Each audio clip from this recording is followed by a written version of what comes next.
Yeah, Trump saying that he might not make it into heaven. Who, Trump? Trump said that Oh, the other day. I believe it. Yeah. He was on Air Force One, and they were asking him, because previously he had said that he was trying to do the Ukraine-Russia deal. He's like, I'm trying to make my way into heaven. And then they asked him, like, well, considering this Israel-Gaza deal, do you think that that's going to help you into heaven? And he's like, no, I don't think I'm heaven-bound, is his quote. He said, I don't think I'm making it there. Maybe the first honest thing he's ever said, right? That's been the internet's reaction. Everyone's saying for once. This peace plan in Israel and Gaza right now, right, is a concept.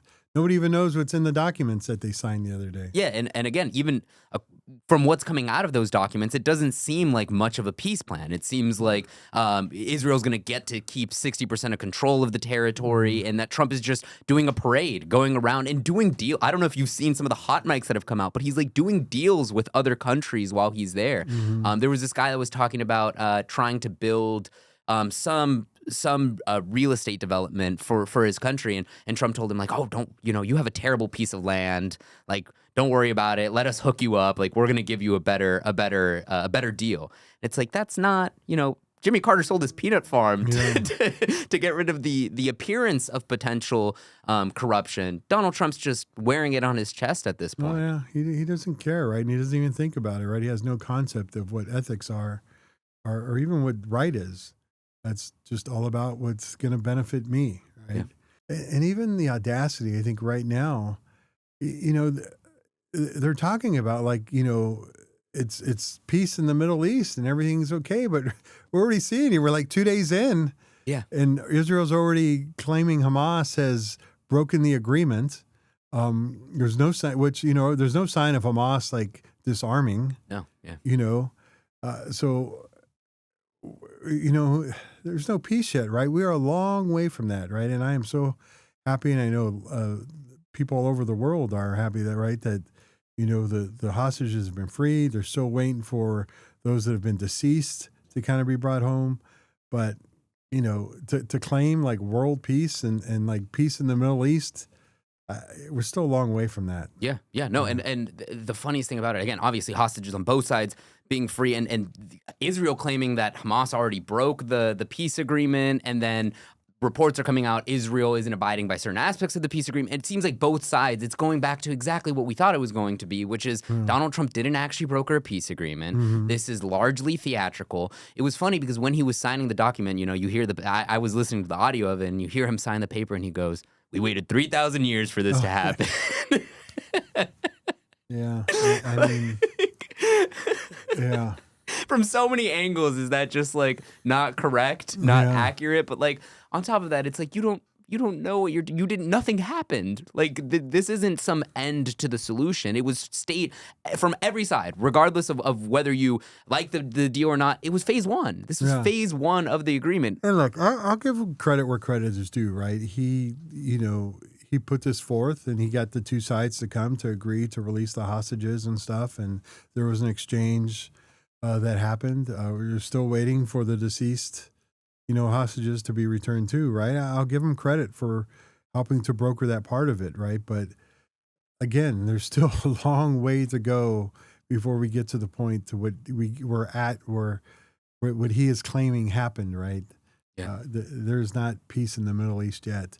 And we still have Iran there to kind of deal with, who was a big instigator in the whole area, who does not want to have anything to do with peace in the Middle East. Yeah, and I mean, again, give Trump credit where credit's due, but something that I'm not hearing a lot of people mention is Biden freed more hostages. Obviously, all the human lives are important and whatnot, but Biden freed 100 hostages in one of his deals. And, again, Trump always claims to be the great peacemaker and the great negotiator.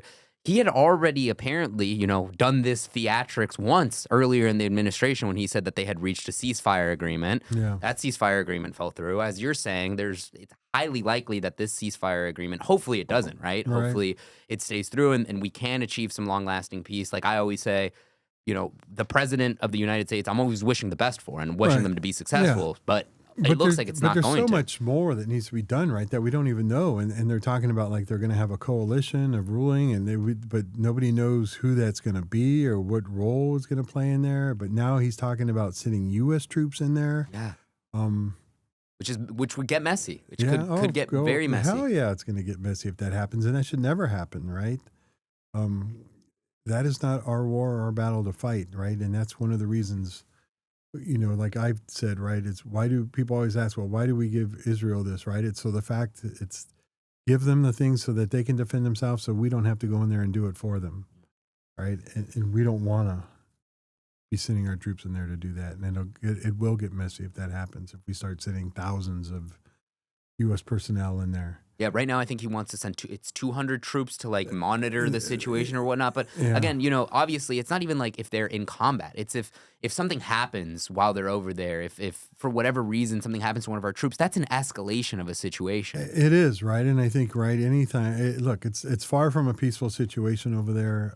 I think the fact that some of them are going to be there, it puts their lives in harm's way. And like you said it, right? It is always the possibility of an escalation happening if something happens to one of them because some rogue individual decides he's gonna, make an example or do something. Right? It's not safe there. Yeah. Time for a quick message from our sponsors. This episode of Who Dem is brought to you by Elect Dems Now. We all know that podcasts are the future. They give us the chance to connect with our elected officials like never before. That's why Elect Dems Now is committed to helping voters engage with the people who represent us. Supporting organizations that bring us closer to our elected officials is crucial to advancing and advocating for the change we want to see. Whether it's $5 or $50, every donation to Elect Dems Now helps shape our future and ensures a country we can all be proud of. Your support sends a clear message to candidates and elected officials. Connecting with you means connecting with America. To contribute and make a difference, visit electdemsnow.org today. Your donation helps build a world where we are all connected. Paid for by Elect Dems Now, electdemsnow.org. Not authorized by any candidate or candidates committee. Give us a $400 million plane. We'll give you a facility at one of our air bases. Yeah. Okay. So what was that facility about? Because Hegseth came out and he was basically like, yeah, they're going to have a military base here in. I will say he never said military base. Okay. He said He said a facility at a military base, which was, I think some people might have implied that he didn't say because he didn't say U.S. base. That was going to be now. There's going to be a Qatar base. Yeah.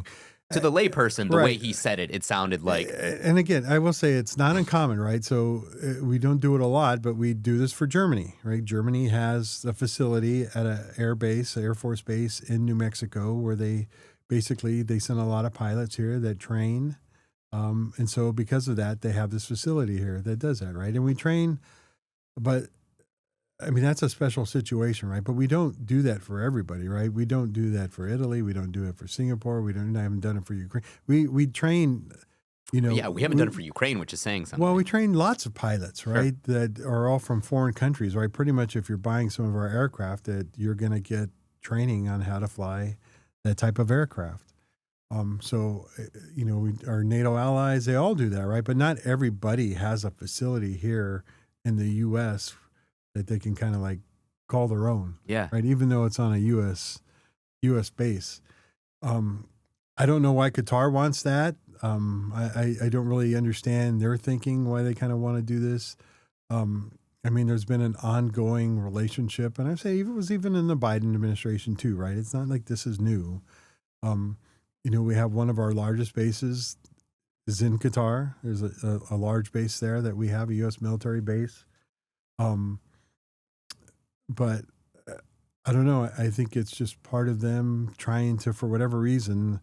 I don't think if they had given him a plane, if they had not given him something, they would not have gotten this because it's not like they're paying for it. We are building it for them. Oh, okay. Yeah. Okay. So it's our taxpayer dollars going to build a facility for Qatar, who Trump previously said was funding terrorism in the Middle East, but now he says he doesn't know anything about that. Could you give him a plane? It's like you forget everything, right? Somebody gives you a plane, you'll forget a lot of stuff. Have Democrats thought about that? Maybe we give him a plane and we'll get something out of him. We can compromise with him in the middle. I guess, yeah. We'll have to give him a casino. We'll reopen the Taj Mahal. What was it? It was the Taj Mahal. That's what it was called, right? The Trump Taj Mahal. Yeah. Yeah.